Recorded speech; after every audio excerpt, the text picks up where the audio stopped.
Bismillah ar-Rahman ar-Rahim. Alhamdulillah. Wa salatu wa salam. We continue reading from Ihya Ulum, or rather the adapted summary of Ihya Ulum, the 40 principles of the religion, the 40 fundamentals, of course, in a different translation, and that's the Arba'in fi Usul Ad-Din by Imam Al-Ghazali, needless to say. So, we continue reading, and we are still talking about the impact of the stinginess and the love of wealth, and we have reached a subtitle about the sufficient amount, like how much is enough, because you would not know where is the transgression except that you would know the limit in the first place.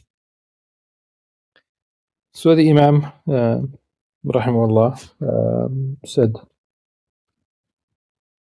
the sufficient amount, perhaps you desire to know the sufficient amount and say, there is no rich person who does not claim that what he possesses is a sufficient amount. So people would say, I need that much. The response of Imam Al-Ghazali, know that necessity only calls for food and clothing.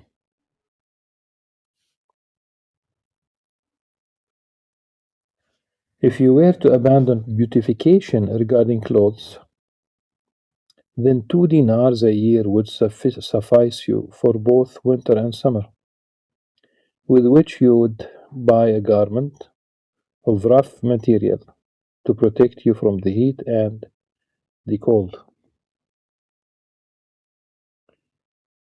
And before moving to the next issue, which is really food, regarding clothing,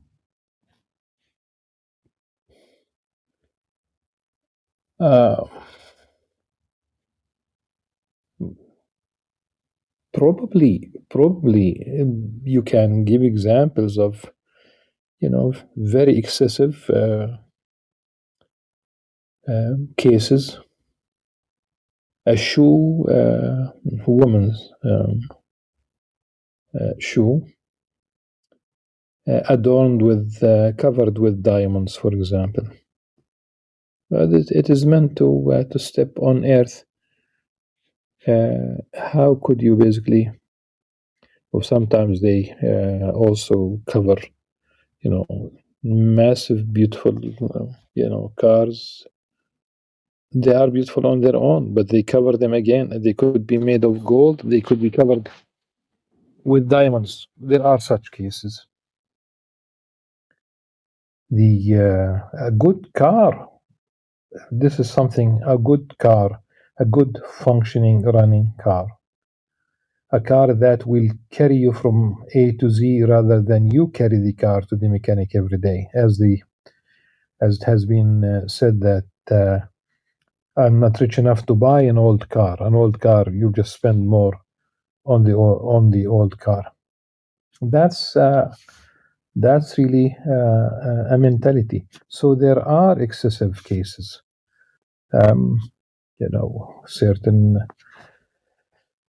Certain woman bags, you talk about not only thousands of dollars, you talk about tens of thousands and even more.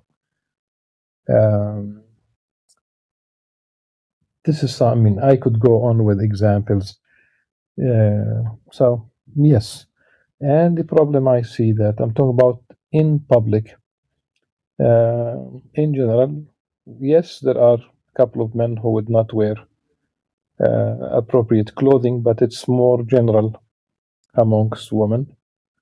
They sell you less fabric and it is more expensive. I'm just trying to point with yeah. So and it's really relative to also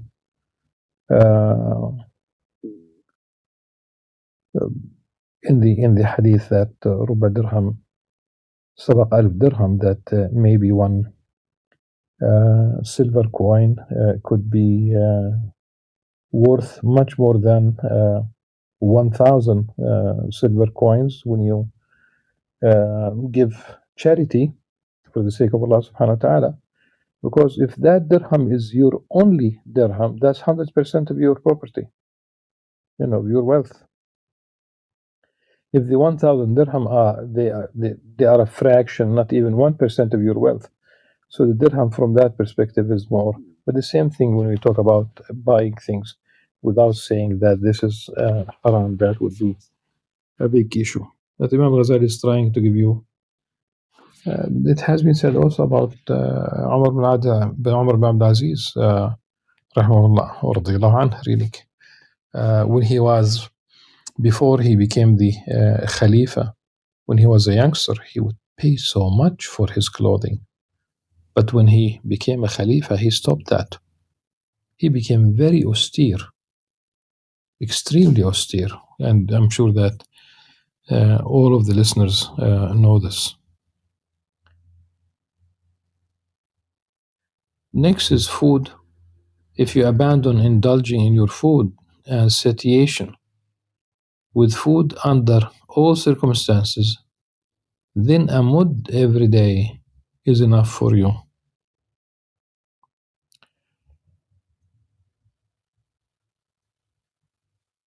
So in one whole year, that would be 500. I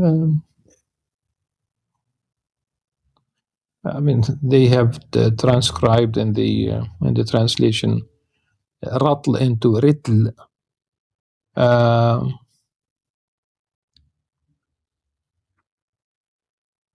But these are, at any rate, you just simply say these are measures and weights that they used to use at the time.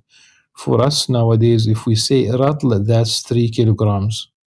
Okay, but it's not the case. Mud is really you fill the 2 pounds of your 2 pounds your hands. That's really a mud. Imam Ghazali says that should suffice you. Approximately 3 dinars a year are enough for you in regards to condiments, assuming that the prices are low. The condiments, the word idam, dip, something that you will dip the bread into, just also to be a little bit moist so that you could swallow it. And the Prophet ﷺ praised vinegar when that was the only thing that was offered to him. He never complained about any idam. خير الإدام الخل أو كما قال صلى الله عليه وسلم.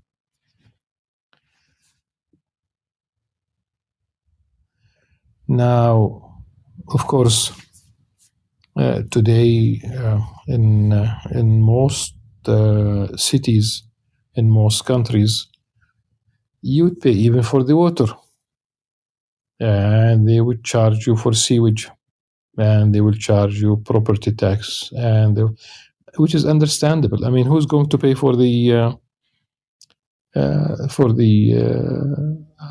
street lighting, the cleaning the streets, gathering the trash? If you talk about traffic signs, you talk about traffic police, you talk about all these, the firefighters. Somebody's going to pay for this, and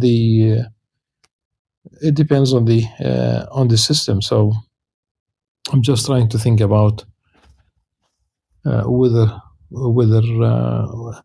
but again, it should send a clear message to us that we should not complain about the food that we have and the idam. As long as it is, it is not spoiled, then you should be able to eat it 1 day, 2 days, 3 days, 4 days, until you to eat it. Do not throw food. Do not throw food. This is one of my important criterion. So approximately 3 dinars a year are enough for you in regards to condiments, assuming that the prices are low.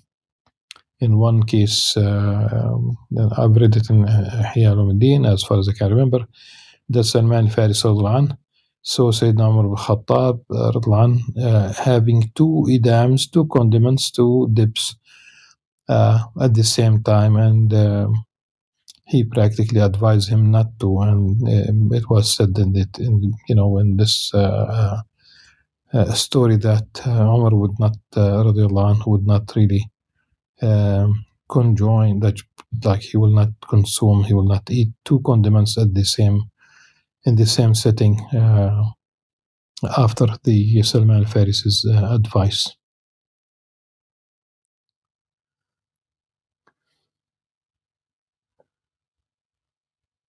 If not, then 5 dinars are sufficient. 500 ratl is what we approximate for the bachelor.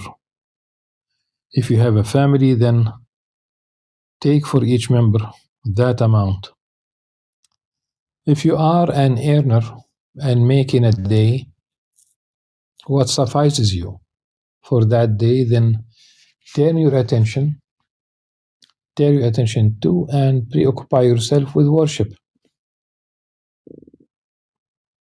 If you seek more, you'll be among worthy people. If you are not an earner, but are busy with studying or worship, and have acquired some property that constantly generates income, remember the word daya, which was translated as villa before.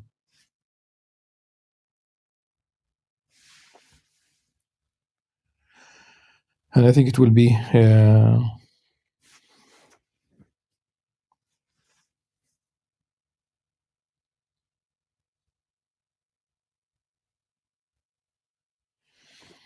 so the word daya here is mentioned several times in this context, and it's not a villa. It's it's a land that has produce, has fruit trees. That's a daya. And I don't know of any other country other than Lebanon culturally that continues the word daya. In certain countries, they might speak about the mazra, which is a place where you, definitely, it's a place for agriculture, but that's at least one aspect of it. But it's not about the villa. Sometimes there might not be even a house in that land. It is for generating income. And I know it's important work that has been published lately with the advice to have a daya regardless of what your profession is. Have a mazra, have a daya, have... So again, if you have a family, then take for each member that amount, the 500 ratl. If you are an earner and make in a day what suffices you for that day, then turn your attention to and preoccupy yourself with worship. If you seek more, you'll be among worldly people. If you are not an earner, but are busy with studying or worship and have acquired some property, that's daya, that constantly generates income, then I hope that you do not become a worldly person, especially in these times when hearts have changed, stinginess has prevailed, and concern has been diverted from aiding the needy. In any case, acquiring this income is more appropriate than asking, yet on condition That is your desire to be free from subjection to hunger and cold. You need to cover yourself to be warm, and you need to also to have some food so that you may leave the property. Also, that you do not dislike death and do not love the property. The property should be the entry point of your food, just as the outhouse is its point of exit. The outhouses in the old days, the toilets were outside.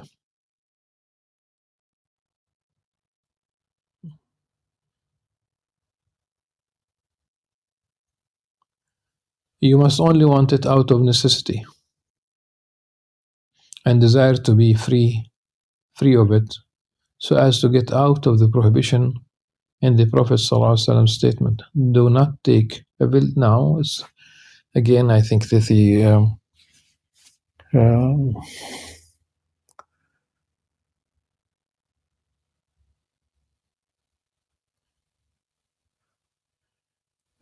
it's really not a hadith, but has been attributed to the Prophet ﷺ.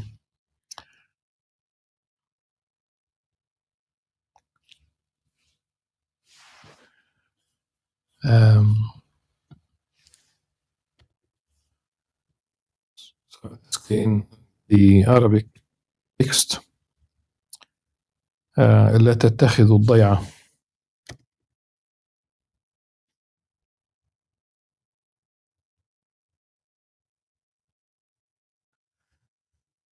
الضيعة أحب الدنيا.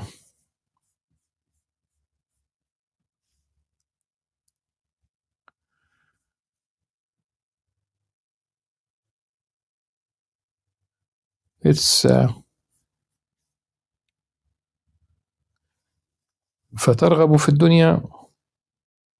You'll be interested to you pursue. That's that hadith is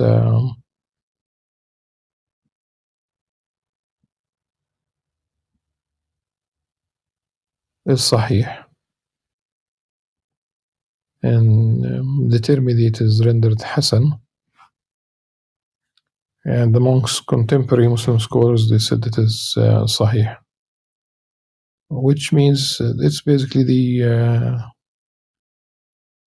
again it's the problem is being busy that will prevent you from tending to hereafter. So it is Sahih, Hasan, at least Hasan, but ترغبوا instead of فتحبوا. So do not take a ضيعة rather than a villa. Again, that's not the appropriate translation. And thus love the world. We said that instead فتحبوا فترغبوا, you'll be interested, that you'll pursue this world.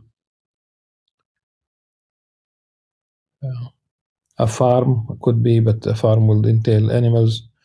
An orchard may be more appropriate. Indeed, if you intend to rid yourself of it in order to support the religion, then you are a well-prepared traveler, not someone overly concerned with property. Perhaps some people would not have the ability to be satisfied with the amount that we have mentioned, except with extreme difficulty and hardship. There is no harm, religiously speaking, there is no harm in doubling the amount, for it would not turn one into a child of the world, nor remove one from the party of the children of the afterlife traveling to Allah subhanahu wa ta'ala, so long as one intends thereby to repel the pain of hunger that could distract one from remembrance and worship, without indulging in the world. Furthermore, any food that is left over should be given to the poor and widows.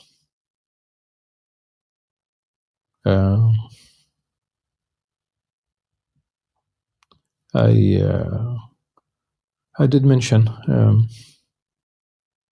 a while ago the case of a wedding lunch, and there was excess food left over after everybody, those who came to the lunch came, and what do you do with the rest of the food?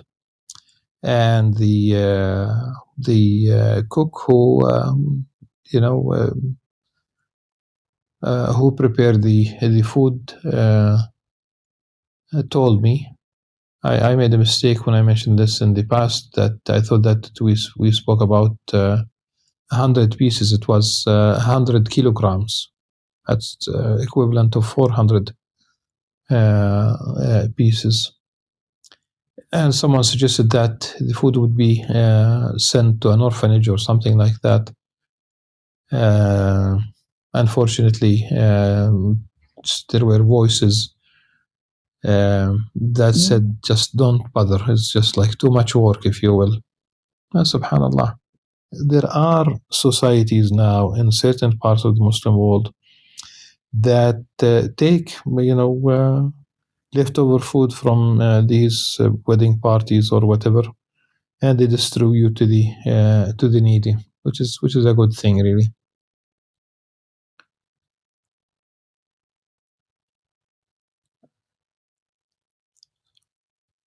So furthermore, any food that is left over should be given to the poor and widows. After this, there is no excuse that calls for increase except indulgence, charity, or preparation for a calamity that might befall one's wealth. Indulgence is a turning away from Allah subhanahu wa ta'ala and a preoccupation with the world. As for charity, abandoning wealth is better than it. As Isa alayhi salam said, O seeker of the world, for virtue's sake, for you to leave it is twice as virtuous.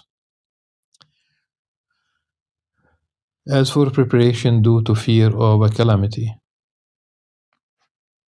there is nothing that can repel the calamity. When it is a bad opinion that has no end, rather, one should repel it with a good opinion of Allah's subhanahu wa ta'ala, Allah's plan. That means picturing that a calamity will befall one's wealth from where it is not expected.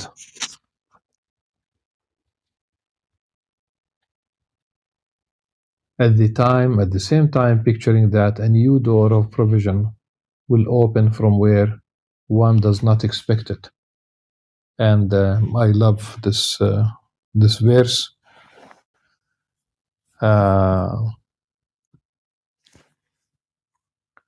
وَمَنْ يَتَّقِ اللَّهَ يَجْعَلْ لَهُ مَخْرَجًا وَيَرْزُقْهُ مِنْ حَيْثُ لَا يَحْتَسِبُ.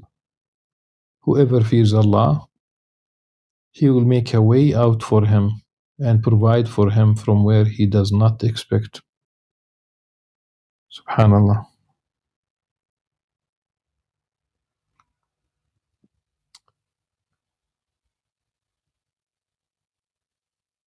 You abandon something for the sake of Allah subhanahu wa ta'ala, and you will see wonderful things, inshallah.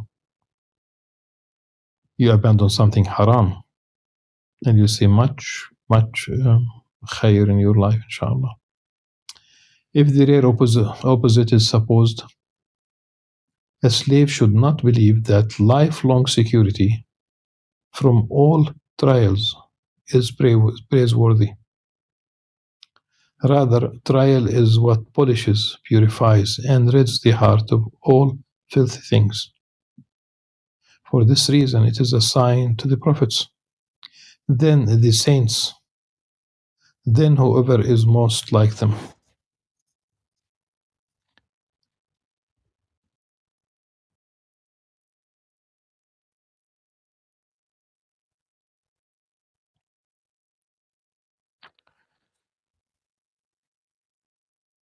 So the prophets, Al-Anbiya, then Al-Awliya, and ثم الأمثل فالأمثل.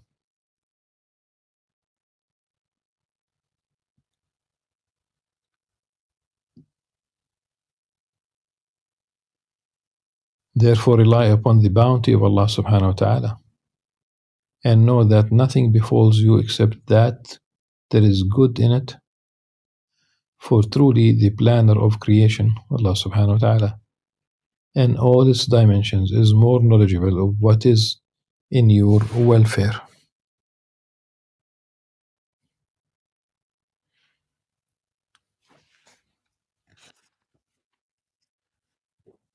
Inshallah, this is enough for today, and tomorrow we'll deal with wealth is like medicine, and also the definition of stinginess.